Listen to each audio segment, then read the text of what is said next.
സഹായിച്ചില്ലെങ്കിലും പിന്നീട് അത് ഉപദ്രവമായി മാറരുത്. ഐ മീൻ അത്രയ്ക്ക് കോൺഫിഡൻഷ്യൽ ആയിട്ടാണ് നമ്മൾ മൂവ് ചെയ്യുന്നത്. മനസ്സിലായി സർ. ഡോക്ടർ ചെറിയാൻ സാറിനെ നമുക്ക് വിശ്വസിക്കാം. Okay, go ahead Joban. ചീഫുമായി സംസാരിച്ച് കഴിഞ്ഞിട്ട് എന്നെ ഒന്ന് അപ്ഡേറ്റ് ചെയ്താൽ മതി. ഷുവർ. വൺ മോർ തിങ്, തൽക്കാലം ഇതൊന്നും അപ്പുവിനോട് പോലും ഷെയർ ചെയ്യേണ്ട കേട്ടോ. Okay okay sir.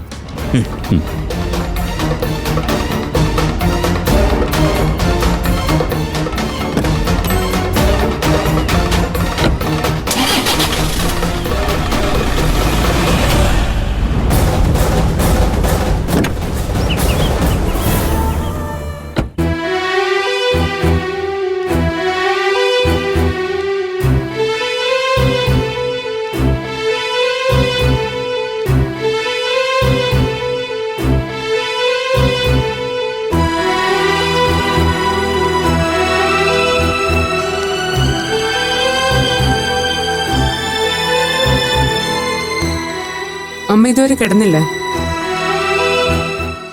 ഇല്ല, കിടന്നാലും ഉറക്കം വരില്ല. എല്ലാ ദിവസവും ടാബ്ലറ്റ് എടുക്കണ്ടല്ലോ എന്ന് കരുതി. BP ഉറങ്ങിയോ?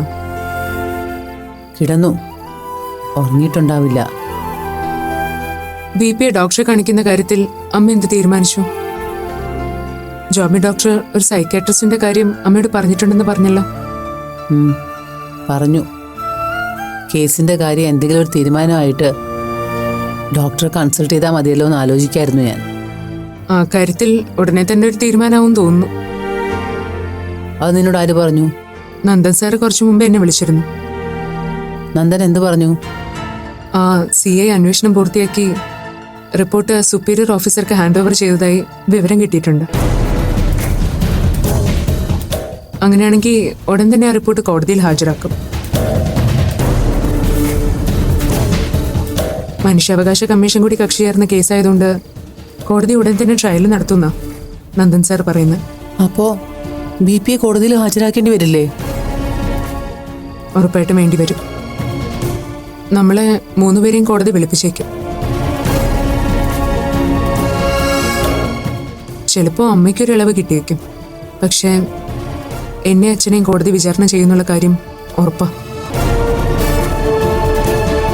കോടതി മുമ്പാകെ BP തെറ്റുകാരനാണെന്ന് ബോധ്യപ്പെട്ടാൽ അച്ഛനെ ശിക്ഷിക്കുമായിരിക്കും അല്ലേ? അപ്പോ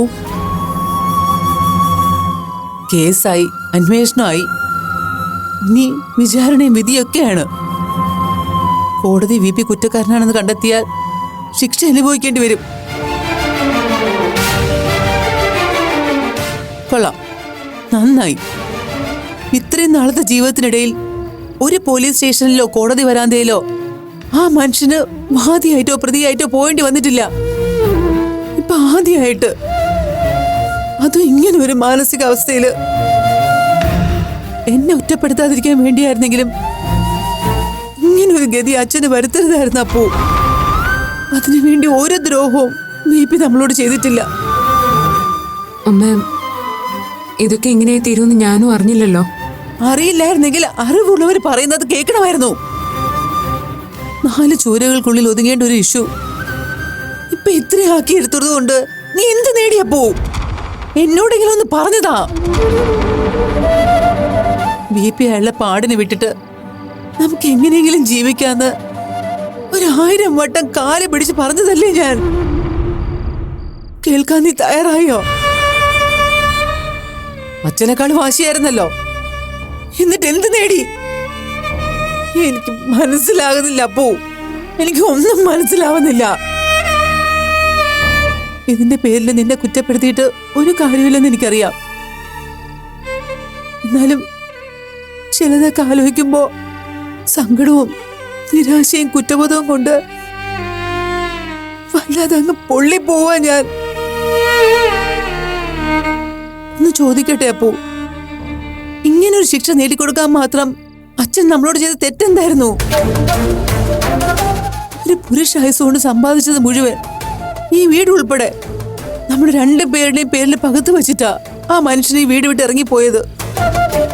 ഏത് കോടതിയും വിധിക്കുന്നതിനേക്കാൾ കൂടുതൽ കോമ്പൻസേഷൻ നമ്മുടെ 2 പേരുടെയും പേരിൽ എഴുതി വെച്ചിട്ടുണ്ടെന്ന് BP ഒരു ഭംഗിവാക്ക് പറഞ്ഞതായിരുന്നില്ല. സ്വത്തും പണവും പാർട്ടീഷനൊന്നും ആയിരുന്നില്ലല്ലോ അമ്മേ BP ആയിട്ടുള്ള യഥാർത്ഥ പ്രോബ്ലം. അതെ, യഥാർത്ഥ പ്രോബ്ലം അതൊന്നും ആയിരുന്നില്ല, നീയായിരുന്നു. നീ നിന്റെ തീരുമാനത്തിൽ ഉറച്ചു നിന്നപ്പോ ബിപിക്ക് സ്വന്തമായിട്ട് ഒരു തീരുമാനം എടുക്കേണ്ടി വന്നു. അതിലെന്തായിരുന്നു തെറ്റ്? അങ്ങനെ ഒരു മാനക്കേടിൽ നിന്ന് രക്ഷപ്പെടാൻ ചിലപ്പോ ഏത് രക്ഷിതാക്കളും അങ്ങനെ ഒരു വഴി ആലോചിച്ചിരിക്കും. അത് നീയും മനസ്സിലാക്കണമായിരുന്നു. അല്ലാതെ സ്വന്തം അച്ഛനെ സൊസൈറ്റിയുടെ മുന്നിൽ തേജോവധം ചെയ്യായിരുന്നില്ല വേണ്ടത്. അപ്പോ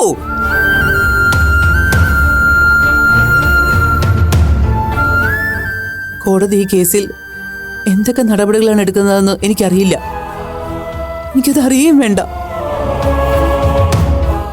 പക്ഷെ കോടതി VPയെ ഇതിന്റെ പേരിൽ ശിക്ഷിക്കുകയാണെങ്കിൽ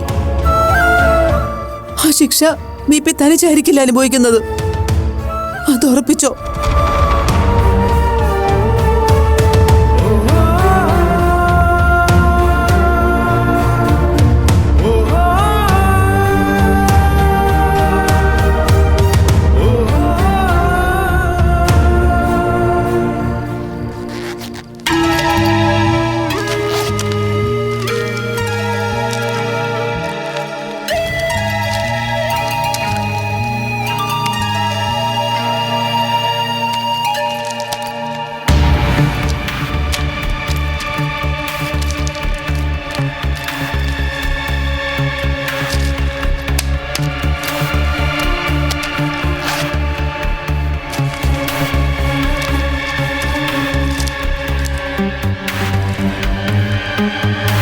VP ഇതുവരെ ഉറങ്ങിയില്ലേ?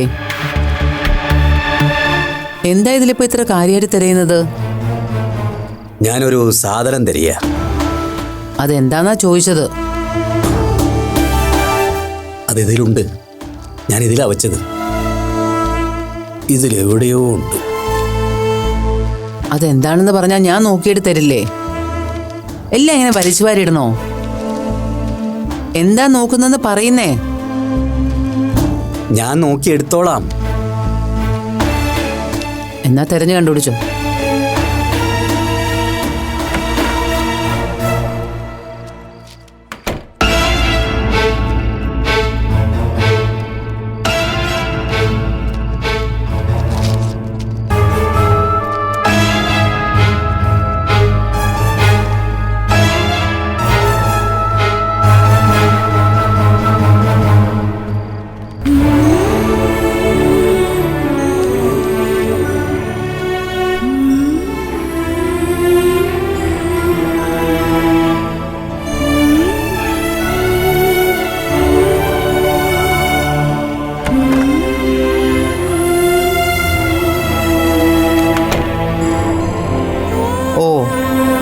പേഴ്സായിരുന്നു VP ഇത്ര കാര്യമായിട്ട് തിരഞ്ഞത്.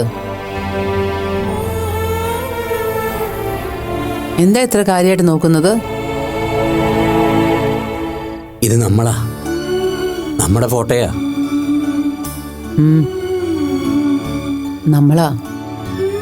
നമ്മളായിരുന്നു.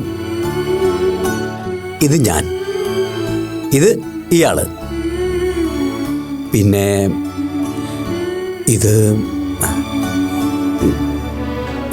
അതാരാന്നൊന്ന് പറഞ്ഞേ. ഇത് നമ്മുടെ അപ്പുവാ. ഇത്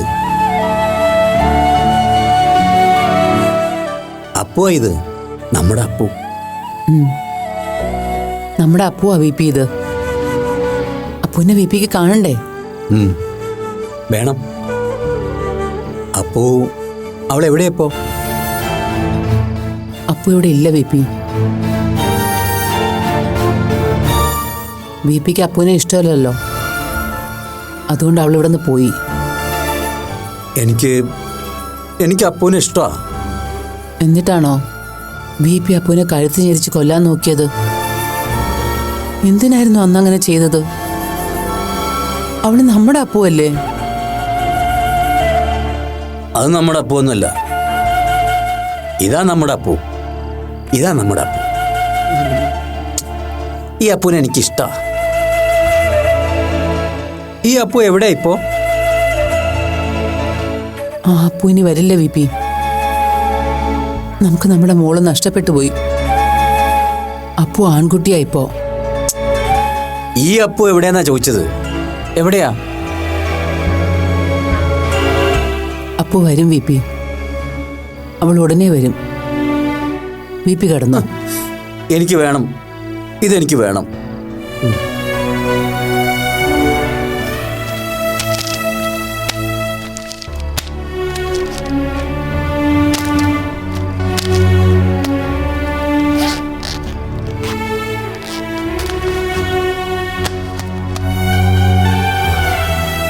വി പി കിടന്നോ?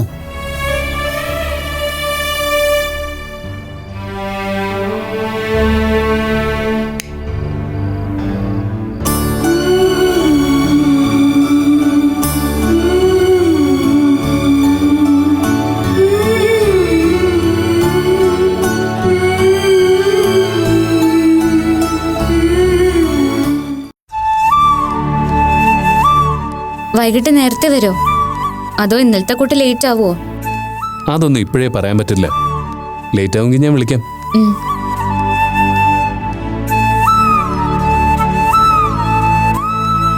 ആഹാ, മമ്മി ഇവിടെ നിൽക്കായിരുന്നോ? അതെ, എല്ലാ ജോലി ഇങ്ങനെ തനിച്ച് ചെയ്യണമെന്ന് വാശി പിടിക്കാതെ കുറച്ച് മരുമോൾ കൂടി ഷെയർ ചെയ്യാൻ കേട്ടോ. അതിന് ആന്റി എന്നെ കൊണ്ടൊന്നും ചെയ്യിക്കില്ലല്ലോ. ഞാൻ പറയാതെ തന്നെ നിന്നെ കൊണ്ടാവും പോലെ ഇവിടുത്തെ ജോലികളൊക്കെ നീ ചെയ്യുന്നുണ്ടല്ലോ. അതിൽ കൂടുതൽ പിന്നെ എന്താ വേണ്ടത്? എന്നാ പിന്നെ ഞാൻ ഇറങ്ങട്ടെ മമ്മി. ശരി.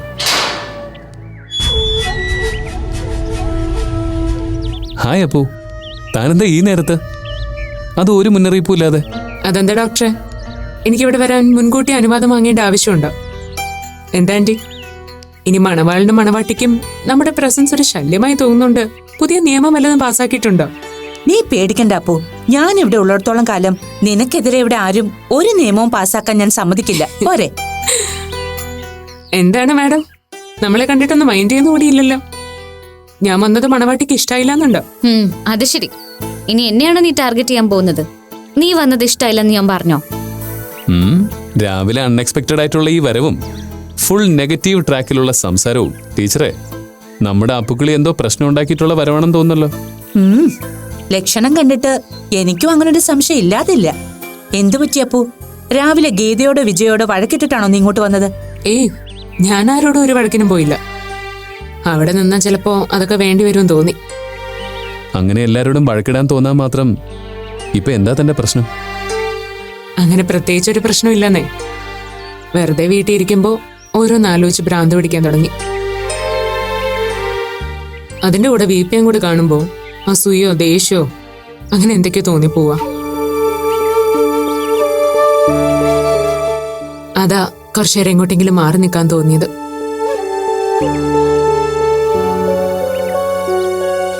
എങ്ങോട്ട് പോകണമെന്ന് ആലോചിച്ചപ്പോ ആദ്യം ഇവിടേക്ക് വരാനാ തോന്നിയത്. അതേതായാലും നന്നായി. ഒറ്റയ്ക്ക് എവിടെ അലഞ്ഞു തിരിയാൻ പോകാതെ നേരെ ഇങ്ങോട്ട് തന്നെ വരാൻ തോന്നിയല്ലോ നിനക്ക്. അല്ല, ഡോക്ടർ ഡ്യൂട്ടിക്ക് പോവാണോ? അതെ. എന്താ പോ, ഞാൻ നിൽക്കേണ്ട എന്തെങ്കിലും കാര്യമുണ്ടോ? ഏയ്, അങ്ങനെയൊന്നുമില്ല. ഞാൻ വെറുതെ ചോദിച്ചെന്നേ ഉള്ളൂ. ഏതായാലും ഡോക്ടർ ജോലിക്ക് ഇറങ്ങിയതല്ലേ, പൊയ്ക്കോളൂ. ഞാൻ കുറച്ച് സമയം ഇവിടെ കാണും. എന്തിനാ കുറച്ച് സമയമാക്കുന്നേ? തനിക്ക് ആവശ്യമുള്ള അത്രയും സമയം ഇവിടെ സ്പെൻഡ് ചെയ്യാമല്ലോ. വേണമെങ്കിൽ ഇന്നിന് തിരിച്ചു പോയില്ലെങ്കിലും ഞങ്ങൾക്ക് വിരോധമൊന്നുമില്ല, അല്ലേടോ? താൻ പോയി ഗേറ്റ് തുറക്ക്. അല്ല, നീ ഗീതയോട് പറഞ്ഞിട്ടാണോ വന്നത്? എവിടേക്കാണെന്നൊന്നും പറഞ്ഞില്ല. കുറച്ചു കഴിഞ്ഞ് വരാമെന്ന് പറഞ്ഞ് ഇറങ്ങി. സത്യത്തിൽ ഓട്ടോയിൽ കയറിയിട്ടാ ഇവിടേക്ക് വരാൻ തീരുമാനിച്ചത്. എനിക്ക് തോന്നി. ഇനി നീ എവിടെ ആയിരിക്കും അറിയാതെ ആ പാവൻ ടെൻഷൻ അടിച്ചിരിക്കുകയായിരിക്കും. ഇവിടെ ഉണ്ടെന്ന് ഞാൻ ഗീതയൊന്ന് വിളിച്ചു പറയാം. എന്നാ പിന്നെ ഞാൻ ഇറങ്ങട്ടോടോ. താൻ ഇവിടെ നിൽക്ക, വൈകിട്ട് ഞാൻ വന്നിട്ട് പോവാം. ആ, ആലോചിക്കാം. ഡോക്ടർ ആദ്യം ചെന്ന് അറ്റൻഡൻസ് കൊടുക്ക്. അതെ, വരുന്നിടം വരെ ഡോക്ടറുടെ മണിയറ ഞാനൊന്ന് കയ്യേറുവേ. കുഴപ്പമുണ്ടോ? ഓ, എഗ്രീഡ്. അപ്പൊ ബൈ, വന്നിട്ട് കാണാം. ആ, നിനക്കത് എന്തു പറ്റി? എന്താ ആകെ പേടിച്ചിരണ്ട് നിൽക്കും പോലെ? ഏയ്, ഒന്നുമില്ല. വാ.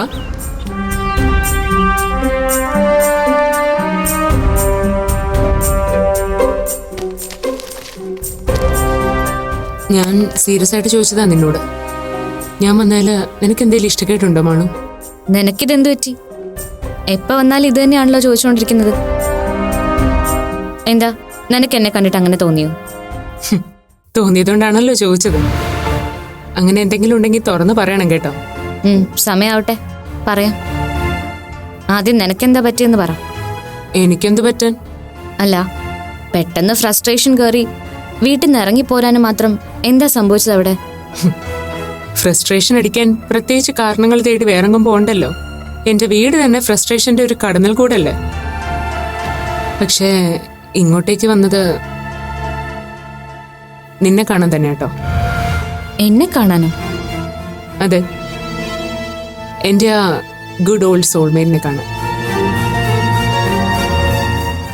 സത്യമാണ്, എനിക്ക് ഈയിടെയായിട്ട് നിന്നെ വല്ലാതെ മിസ് ചെയ്യുന്നുണ്ട്.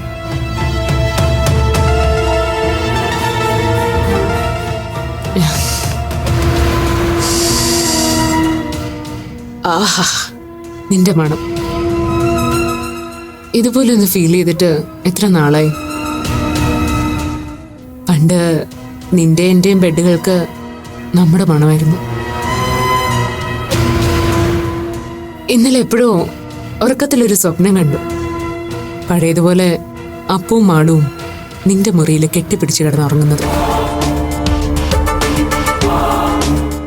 അതൊരു സ്വപ്നമാണെന്ന് അറിഞ്ഞിട്ടും കണ്ണു തുറന്ന ആ കാഴ്ച മിസ്സാവുമല്ലോ എന്ന് ഓർത്തിട്ട് കുറെ നേരം അങ്ങനെ തന്നെ കിടന്നു.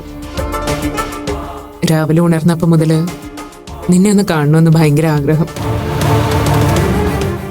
അതാ പിന്നെ വെറുതെ ഒരു ഫ്രസ്ട്രേഷന്റെ പേരും പറഞ്ഞിറങ്ങിയത്. ഈ സമയത്ത് വന്ന ഡോക്ടർ ഡ്യൂട്ടിക്ക് പോകുന്ന എനിക്കറിയായിരുന്നു. അങ്ങനെയാണെങ്കിൽ നമുക്ക് മാത്രമായിട്ട് കുറച്ചു നേരം കിട്ടുമല്ലോ എന്ന് കരുതി. VP അങ്കിൾ എന്തു പറയുന്നു? എന്തു പറയാൻ, ആളിപ്പോ വേറൊരു ലോകത്താണല്ലോ. ഒരു കണക്കിന് നോക്കിയാ അതൊരു രക്ഷപ്പെടലാണ് മാളു. നല്ല ഒന്നാന്തരം എസ്കേപ്പിസം. ഇടയ്ക്ക് തോന്നും നമ്മൾ കാണിച്ചത് അബദ്ധമാണെന്ന്. എൻ്റെ ഉള്ളിൽ ഇങ്ങനെ ഒരു മനസ്സുണ്ടെന്ന് ആരെയും അറിയിക്കേണ്ടിയിരുന്നില്ല മാളു. എനിക്ക് നമുക്ക് ഇത്രയും പെട്ടെന്ന് പിരിയേണ്ടി വരുമായിരുന്നില്ല. നമ്മുടെ വീട്ടുകാരും തമ്മിൽ പിണങ്ങുമായിരുന്നില്ല. എൻ്റെ VPക്ക് ഇങ്ങനൊരവസ്ഥയും ഉണ്ടാവുമായിരുന്നില്ല. പക്ഷെ എത്ര അടക്കി നിർത്താൻ ശ്രമിച്ചാലും ഞാനത് പറഞ്ഞു പോവായിരുന്നു മാളു. പറയാതിരിക്കാൻ എനിക്ക് കഴിയുമായിരുന്നില്ല. സത്യം ലോകത്തോട് ഉറക്കെ വിളിച്ച് പറഞ്ഞതുകൊണ്ട് ഒരുപാട് നഷ്ടങ്ങളുണ്ടായി. നീയും VPയും അടക്കം വിലമതിക്കാനാവാത്ത പലതും എന്നിൽ നിന്ന് ഊർന്നു പോയി. പക്ഷെ എങ്കിലും ഒരു കണക്കിന് നോക്കിയാൽ ഞാനിപ്പോൾ ഹാപ്പിയാ മാളു. അപ്പൂനിപ്പോൾ അപ്പുവായിട്ട് തന്നെ ജീവിക്കാം. എത്ര നാളത്തേക്കെന്ന് എനിക്കറിയില്ല.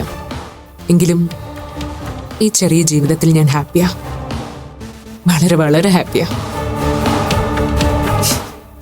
എന്താ നീ ഇങ്ങനെ നോക്കുന്നത്? ഏയ്, ഒന്നുമില്ല.